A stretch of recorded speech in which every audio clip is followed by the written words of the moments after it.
एक कमरे के ससुराल में 150 मेहमान। रिया एक मिडिल क्लास फैमिली की लाडली बेटी है, लेकिन आज जब उसका भाई विक्रम उसके लिए एक बड़े सरकारी अफसर का रिश्ता लेकर आया तो रिया ने शादी करने से साफ मना कर दिया।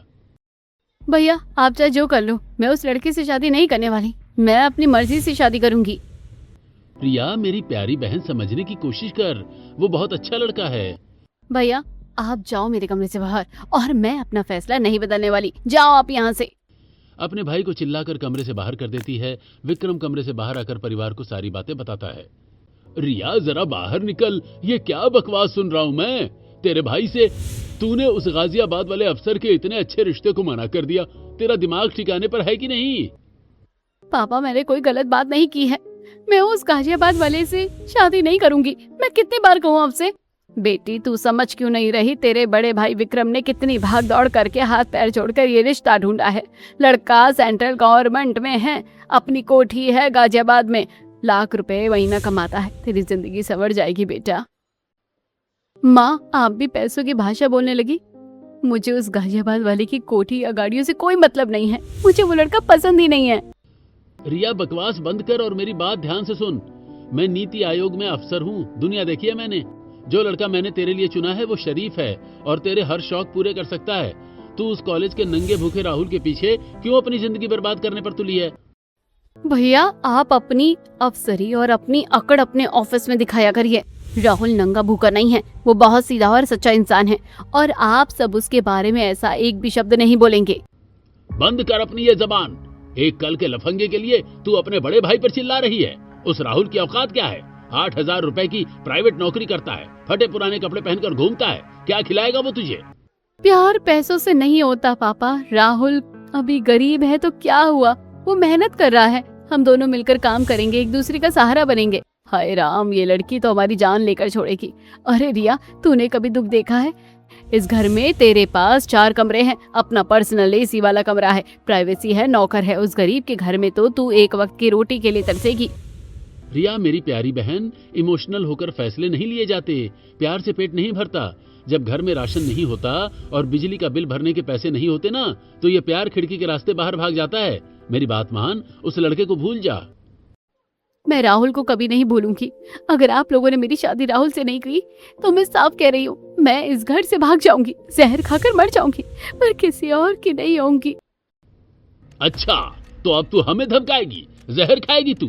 ठीक है, फिर सुन ले रिया, अगर तूने उस फकीर राहुल से शादी की तो आज के बाद तेरा इस घर से कोई रिश्ता नहीं होगा। हम समझ लेंगे कि हमारी बेटी मर गई। अरे रमेश जी ये क्या कह रहे हैं आप? अपनी ही बेटी को कोस रहे हैं। रिया बेटी पापा के पैर पकड़ ले, मान जा मेरी बच्ची।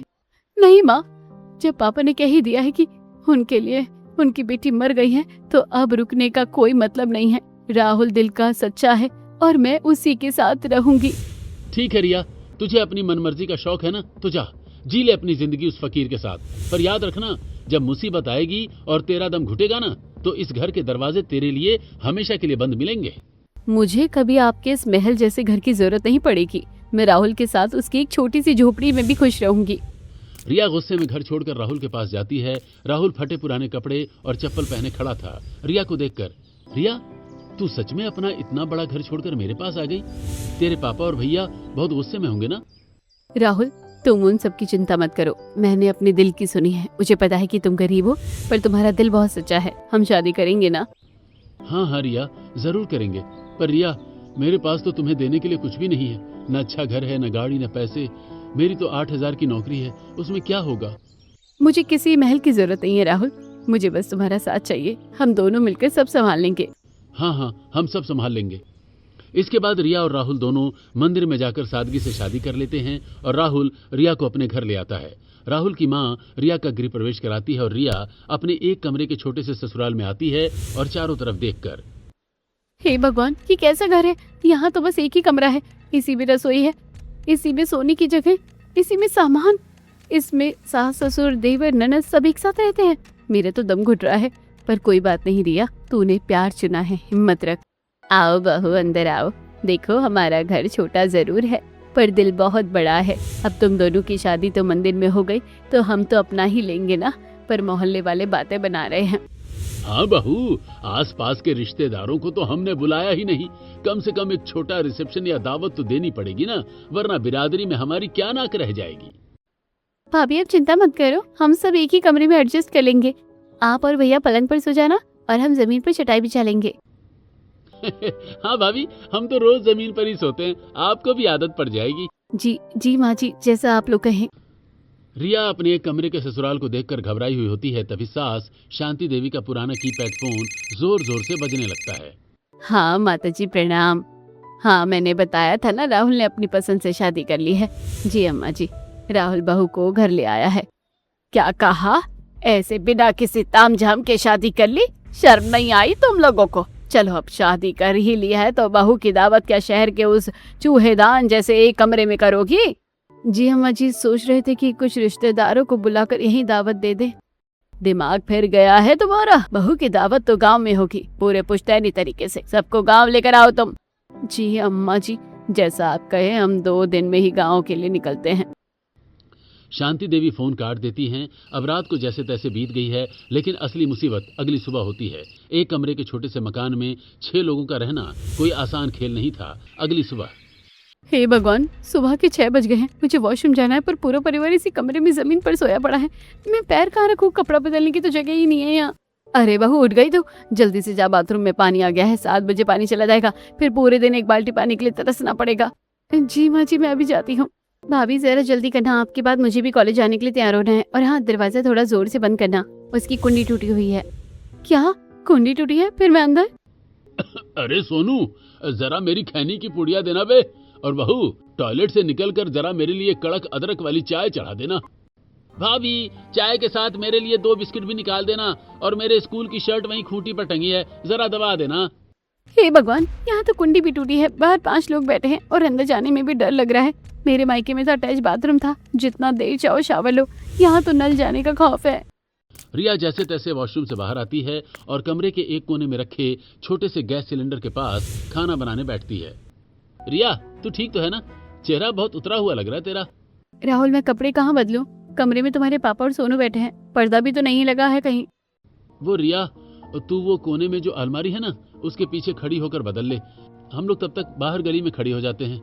अरे राहुल, तू बाहर क्यों जाएगा रे? ऑफिस के लिए लेट हो रहा है तू। और बहू, अब तो तेरी शादी हो गई है, काहे का शर्माना? ये तो तेरा अपना ही घर है, आदत डाल लो। माँ जी, आदत? एक कमरे में सबके सामने कैसे कपड़े बदलूं? मेरी कोई प्राइवेसी नहीं है क्या? लो, आते ही नखरे शुरू हो गए। हमारे जमाने में तो 10-10 लोग एक कमरे में रहते थे। बहू, जरा चाय जल्दी लाओ। क्या सच में पापा सही कहते थे? क्या मैंने बहुत बड़ी गलती कर दी? यहाँ तो सांस लेने की भी जगह नहीं है।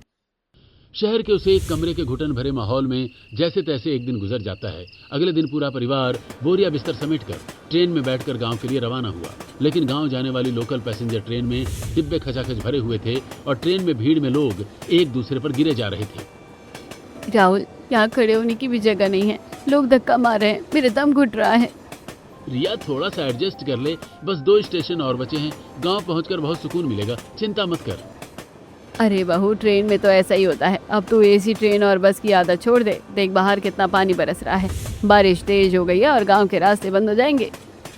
हाँ भाई, बारिश रुकने का नाम ही नहीं ले रही। हवा भी तेज चल रही है। भगवान करे गांव पहुंचते पहुंचते रास्ता न डूब जाए। सब लोग भीगते हुए कीचड़ से सने रास्तों से होकर गांव के घर के सामने पहुंचते हैं। रिया की नजरें किसी बड़ी हवेली को ढूंढ रही हैं, लेकिन सामने सिर्फ एक छोटी पुरानी सी एक कमरे की कच्ची पक्की कोठरी खड़ी है। हे भगवान, ये क्या है? राहुल, तुमने तो कहा था कि गांव में बड़ा पुश्तैनी घर है, ये एक कमरे की कोठरी किसकी है? रिया, वो असल में हवेली तो पहले हुआ करती थी।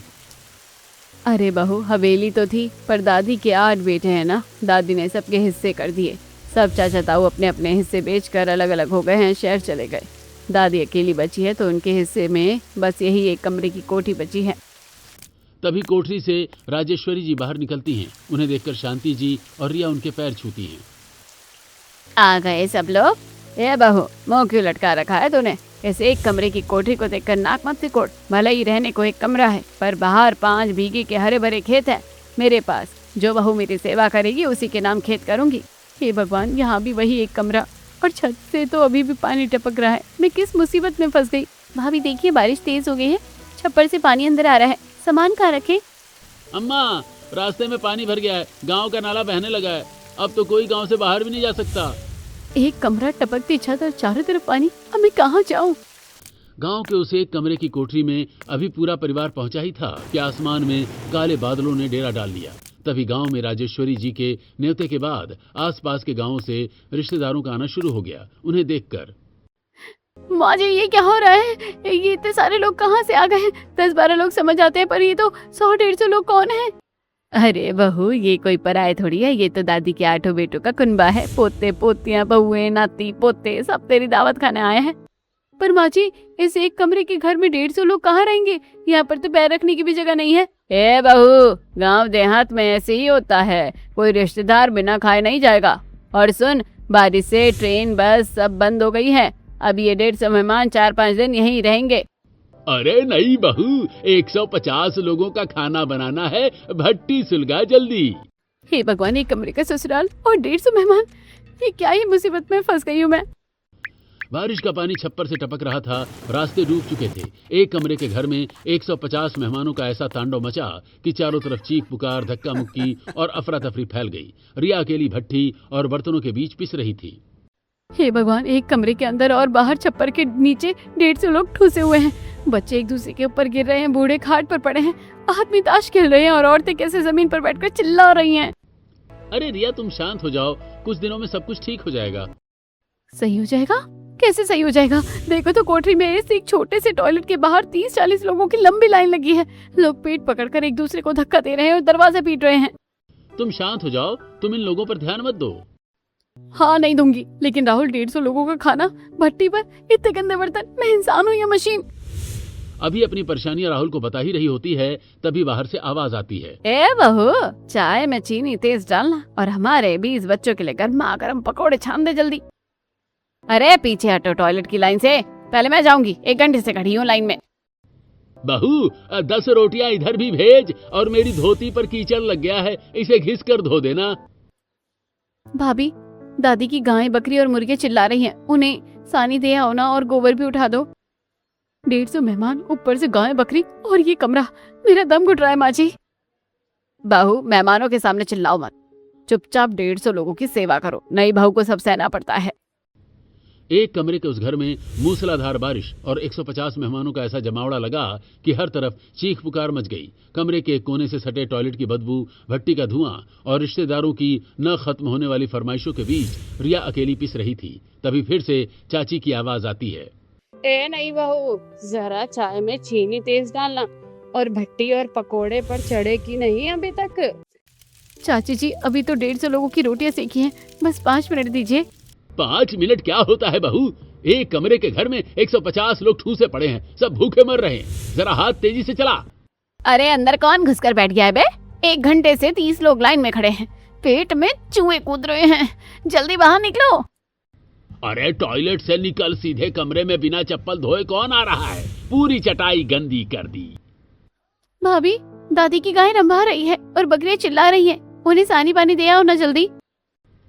भाभी, मेरे लिए भी 2 बिस्किट निकाल देना, और हाँ, मेरी शर्ट पर प्रेस घुमा देना। लो देखो, नई नवेली बहू के नखरे तो देखो, जरा सा काम क्या गया, मुंह फुलाकर बैठ गई है। चाची जी, सुबह 4 बजे से 100 बर्तन मांज चुकी हूँ, अब तो पीठ में दर्द होने लगा है। अरे बहू, नई नवेली बहू है, अभी से काम नहीं करेगी तो आगे चलकर गृहस्थी कैसे सीखेगी? काम सीखेगी तभी तो नाम रोशन करेगी। देख बहू, रिश्तेदार सही कह रहे हैं, चुपचाप जाओ और पोखर से पानी लेकर आ, 150 लोगों के गंदे कपड़े घिसकर धो दे, और कपड़े धोकर आएगी तो सिलबट्टे पर तीखी चटनी भी पीस देना, मिक्सी का स्वाद अच्छा नहीं लगता हमें। अरे चाचा जी, इतने सारे लोगों के लिए आखिर कैसे सिलबट्टे पर चटनी पीस सकूंगी मैं? अरे बहू, हमारे यहाँ रिवाज है कि नई बहू को ही सारा काम करना पड़ता है, इतना बड़ा परिवार है हमारा, तुम घर गृहस्थी संभालना कैसे सीखोगी? यही तो शुरुआत है, अगर तुमने पहली रसोई में अच्छे से सब कुछ संभाल लिया तो आगे भी संभाल लोगी, चुपचाप काम करो। दादी की बात सुनकर रिया गुस्से में फिर से काम करना शुरू कर देती है। तभी राहुल वहां आता है। रिया, तू ठीक तो है ना? बहुत पसीना आ रहा है तुझे। राहुल, तुम जाओ यहाँ से, मेरा दिमाग मत खराब करो, अब मुझे समझ आ रहा है प्यार से पेट नहीं भरता, बस मैं काम कर लूंगी, तुम जाओ यहाँ से, मेरा दिमाग मत खराब करो। रिया का गुस्सा देखकर राहुल वहां से हट जाता है। दिन तो जैसे तैसे गुजर जाता है, लेकिन जैसे ही रात हुई तो बारिश और तेज हो गई। अब सबसे बड़ा सवाल था कि एक कमरे में 150 लोग सोएंगे कैसे। तभी अरे सब लोग एडजस्ट कर लो, 50 लोग कमरे के अंदर जमीन पर सो जाओ, 50 लोग आंगन के छप्पर के नीचे और बाकी खेत की तरफ खाट डाल लो। राहुल, यहाँ तो पैर रखने की जगह नहीं है, लोग एक दूसरे के ऊपर सो रहे हैं, मैं कहाँ जाऊँ? रिया, बस आज की रात सहले, बारिश की वजह से कोई वापस नहीं जा सकता। ए बहू, जरा पंखा मेरी तरफ घुमा दे, हवा नहीं आ रही है यहाँ। अरे कौन पैर पर पैर चढ़ा रहा है बे, जरा देख कर सो। एक कमरे में 150 मेहमान, टपकती छत, खर्राटों का शोर और गोबर की बदबू। मेरे पापा सही कहते थे, प्यार से पेट नहीं भरता। मैं इस एक कमरे के ससुराल में घुट घुट कर मर जाऊंगी। एक कमरे के घर की हालत बेहद अजीब हो चुकी थी। रात में सभी जैसे तैसे सो गए और अगले दिन सुबह होते जो सभी ने कोठरी में बने टॉयलेट पर धावा बोल दिया। रिश्तेदार टॉयलेट के बाहर गंदे चप्पल उतार रहे थे और सीधे कमरे के गद्दे पर आकर बैठ रहे थे। पास में ही रिया भट्टी के पास खाना बना रही थी। हे भगवान, ये कैसा इंतजाम है? इसी एक कमरे में सब सो रहे हैं, यही खाना बन रहा है और इसी कमरे के कोने में टॉयलेट है। लोग टॉयलेट से निकलकर सीधे आकर फर्श पर बैठ रहे हैं। मुझे तो उल्टी आ जाएगी इस गंदगी से। अरे हटाओ अपनी ये चप्पल टॉयलेट के आगे से। ए नहीं बहू, ला चाय ला एक कप।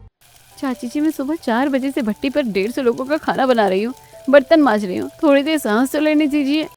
लो सुनो इनकी बातें, नई नवेली बहू है तो क्या महारानी बनकर बैठी रहोगी? अरे बहू, अभी से सारा काम नहीं करोगी और हाथ पैर नहीं चलाओगी तो आगे चलकर घर गृहस्थी कैसे संभलेगी और काम कैसे सीखोगी?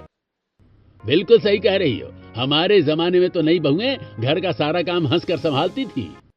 देख बहू, रिश्तेदार सही कह रहे हैं, नई नवेली बहू को ही काम करके सबका दिल जीतना पड़ता है और काम सीखना पड़ता है। काम नहीं करेगी तो सीखेगी कैसे कि नाम पर मुझसे 150 लोगों का चपड़ासियों जैसा काम करवाया जा रहा है। एक कमरे में टॉयलेट की बदबू और रिश्तेदारों के ताने, मेरी तो मत मारी गई थी कि जो मैंने राहुल से शादी की। दोपहर होते होते अब 150 मेहमानों के लिए नल में पानी भी खत्म हो चुका था और गंदे कपड़ों का पहाड़ खड़ा हो गया था। अब एक कमरे की कोठरी के बाहर हैंडपंप के पास 150 रिश्तेदारों की भारी भीड़ लगी है। गंदे कपड़ों की बड़ी बड़ी गठरियां पड़ी हैं। ए बहू, ये कपड़े देख रही है? 20 बच्चों के भीगे और कीचड़ से सने कपड़े हैं। इन्हें कुएं और हैंडपंप पर ले जाकर साबुन से चकाचक धो दे। चाची जी, इतने सारे कपड़े, हैंडपंप पर तो पानी ही नहीं आ रहा और मेरे हाथों में कल से बर्तन मांज कर छाले पड़े हुए हैं। लो, हो गए नखरे शुरू। अरे बहू, जब शादी इस घर में की है तो काम तो करना पड़ेगा ना। जा पोखर से बाल्टी भर भर कर पानी ला। अरे रुको रुको, पहले मुझे नहाने के लिए 4 बाल्टी पानी चाहिए। 150 लोग हैं, अगर मुझे पानी नहीं मिला तो मैं बाल्टी सिर पर फोड़ दूंगी। हे भगवान, पोखर से पानी भरूं 150 लोगों के लिए, कपड़े पटक पटक कर धोऊं, मैं कहाँ फंस गई? अरे बहू, जल्दी जल्दी हाथ चला, मेहमानों के नहाने के बाद उनके लिए खाना भी चढ़ाना है। दोपहर के 2 बज चुके थे। 150 मेहमानों का पेट भरते भरते घर का राशन, आटा, सब्जी सब खत्म हो चुका था, लेकिन रिश्तेदारों की फरमाइशें खत्म होने का नाम नहीं ले रही थी। माची, ड्रम में आटा खत्म हो गया है, चावल भी खत्म हो गया है, अब मैं 150 लोगों के लिए क्या बनाऊं? अरे आटा खत्म हो गया, सोनू दौड़कर दुकान से 20 किलो आटा ले आ। अरे बहू, सूखी रोटी मत खिलाना, साथ में रायता और तीखी चटनी भी पीस ले। सिलबट्टे पर पीसना, मिक्सी की चटनी में मजा नहीं आता। और हाँ, हमारे बच्चों के लिए सेवैयां बना दे, बहू की दावत है, कुछ मीठा तो होना ही चाहिए। सिलबट्टे पर चटनी, 150 लोगों के लिए सेवैयां, आटा खत्म है, लकड़ी भीगी हुई है, भट्टी का धुआं मेरी आंखों में जा रहा है, मैं मर जाऊंगी, पर ये फरमाइशें पूरी नहीं करूंगी। रिया, थोड़ा चुप हो जा, सब रिश्तेदार सुन रहे हैं। तू चुप रह राहुल, तूने मुझे इसी एक कमरे के घर में 150 लोगों की नौकरानी बनाने के लिए शादी की थी, मुझे नहीं रहना यहाँ। बारिश और बाढ़ की वजह से गांव के हालात बहुत खराब हो चुके थे। 150 मेहमानों के खाने पीने और काम के साथ साथ रिया पर दादी के जानवरों की जिम्मेदारी भी आ पड़ी थी। हे भगवान, 150 मेहमानों को खाना, बर्तन और कपड़े ही कम थे क्या, जो अब दादी के इन जानवरों की सेवा भी मुझे ही करनी पड़ रही है। अरे बहू, जल्दी हाथ चला, गाय को सानी दे दे, बकरी को चारा डाल और मुर्गियों को दाना दे आ, और हाँ, रसोई में 20 लोगों की चाय और चढ़ा दे। हे भगवान, 150 मेहमान, ऊपर से ये जानवर, और ये इनके एक गाय और एक बकरी और ये मुर्गी, मैं इंसान हूँ या क्या हूँ? तभी गांव के रास्ते पर कीचड़ के बीच सरकारी जीपों का काफिला आकर रुकता है। विक्रम वाटरप्रूफ जैकेट पहने साथी अफसरों के साथ गाड़ी से उतरता है। देखिए इंस्पेक्टर, बारिश से गांव की सड़क पूरी तरह बह गई है, हमें तुरंत यहाँ मिट्टी डलवाकर रास्ता साफ करवाना चाहिए, वरना राहत सामग्री नहीं पहुंच पाएगी। जी सर, हम तुरंत काम शुरू करवाते हैं, गांव में हालात वाकई बहुत खराब हैं। तभी विक्रम की नजर अचानक रास्ते के किनारे बनी उस एक कमरे की कोठरी के बाहर पड़ती है। वहां रिया भीगी साधारण सी साड़ी में कीचड़ से लथपथ गोबर का तसला उठाकर चल रही है। विक्रम के कदम वहीं थम जाते हैं। अरे भाई, क्या हो गया? क्या देख रहे हैं आप? ये तो मेरी बहन रिया है। हे भगवान, बेचारी की क्या हालत बना दी है इन लोगों ने। सर, आप ठीक तो है ना? आपकी आंखों में आंसू क्यों आ गए? चाहे कुछ भी हो जाए, इसने भले ही परिवार के खिलाफ जाकर बगावत की हो तो क्या हुआ, है तो मेरी बहन ही। बेचारी कितनी परेशान हो रही है इस नर्क में। मुझसे अपनी बहन की यह हालत नहीं देखी जाती। सर, आप किस लड़की को देख रहे हैं? क्या हम कोई मदद करें? नहीं, अभी सामने जाकर कुछ नहीं कहूंगा। सुनो, तुरंत उस एक कमरे वाली कोठरी के पास जाओ और कहो कि अलीगढ़ वाले लोगों के लिए सरकार ने बस का रास्ता साफ करवा दिया है, बस आ गई है। जी सर, मैं अभी जाकर बस का इंतजाम करवाता हूँ। विक्रम ने रिया की मदद करने के लिए एक बस भेजी और सोचा कि अलीगढ़ जाने वाली बस में बैठकर रिया इस गांव से बाहर निकल जाएगी। पर उसे क्या पता था कि 150 मेहमानों का कुनबा क्या खेल खेलने वाला है। थोड़ी देर बाद जूनियर सरकारी अफसर कोठरी के बाहर लाउड स्पीकर पर घोषणा करता है, ध्यान से सुनिए सब लोग, सरकार की तरफ से अलीगढ़ और शहर की तरफ जाने वाली यात्रियों के लिए स्पेशल राहत बस की सुविधा हो गई है। बस खुल गई है, जिसे जाना है तुरंत निकल जाए। ये सुनते ही कोठरी के अंदर और बाहर बैठे रिश्तेदारों में भगदड़ मच जाती है। भागो रे भागो, बस आ गई। बस छूट जाएगी तो यहीं पड़े पड़े रह जाएंगे। अरे मेरा बैग उठाओ, पीछे हटो सब, पहले मैं और मेरे बच्चे चढ़ेंगे। अरे मुझे जाने दो, खिड़की वाली सीट मेरी है। 150 रिश्तेदारों की भीड़ धक्का मुक्की करके बस में सवार हो जाती है। रिया बेचारी रसोई के धुएं में गोबर से सने हाथ लिए खड़ी रह जाती है और बस रवाना हो जाती है। चलो, भगवान का शुक्र है, मेरी तरकीब काम कर गई। मेरी बहन रिया उस बस में बैठकर अपने घर चली गई। कम से कम उसे इस गोबर, बर्तनों और गांव की मेहनत मशक्कत से तो छुटकारा मिला। विक्रम खुश होकर रास्ते में चल रहे रोड वर्क का मुआयना करने आगे बढ़ जाता है। तभी उसकी नजर कोठरी पर पड़ती है। रिया सिर पर गोबर का तसला उठाए भीगती हुई फिर से आ रही है। क्या ये रिया फिर से वही गोबर का तसला उठाकर चल रही है? अरे भाई, मैंने तो तुमसे बोला था ना। सर, हमने तो जाकर बोला था, लेकिन वो बस तो पूरी भर गई। रिश्तेदारों की इतनी भीड़ थी कि सब धक्का मार मार कर चढ़ गए। हे भगवान, ये 150 मेहमान हैं इनके घर में। वो सब स्वार्थी रिश्तेदार बस में चढ़कर चले गए और मेरी बहन को यहीं छोड़ गए। अब बस बहुत हुआ। 150 मेहमानों को काम, जानवरों की सेवा, टपकती छत, कोई मेरी बात नहीं सुन रहा। नई बहू समझकर सबने मेरा दिमाग खराब करके रख दिया है। मैं मर जाऊंगी, मैं जा रही हूँ यहाँ से। रिया गुस्से, चिड़चिड़ाहट और भयंकर फ्रस्ट्रेशन में रोते हुए घर छोड़कर गांव के पुराने शिव मंदिर की तरफ भाग जाती है। इधर कोठरी में रिया के गायब होने पर हड़कंप मच जाता है। तभी रोड वर्क का मुआयना करते हुए विक्रम कोठरी के पास से गुजरा और हल्ला गुल्ला मचाते हुए देखकर, अरे क्या हो गया? तुम लोग यहाँ इस तरह भाग क्यों रहे हो इतना? वो हमारी नई बहू है, वो मिल नहीं रही है। शायद काम के बोझ से परेशान होकर घर छोड़कर कहीं चली गई। क्या बोला? बहू गायब है? क्या नाम है उसका? रिया। रिया नाम है बहू का। आप लोगों को जरा भी शर्म हया आती है कि नहीं? इतने अच्छे घर की लड़की है हमारी बहन, और आप लोगों ने उसे यहाँ लाकर पटक दिया। 150 लोगों का काम और जानवरों का गोबर उठवा रहे हो उससे। अगर उसे जरा सी भी खरोच आई तो तुम सबको जेल में ठूस दूंगा।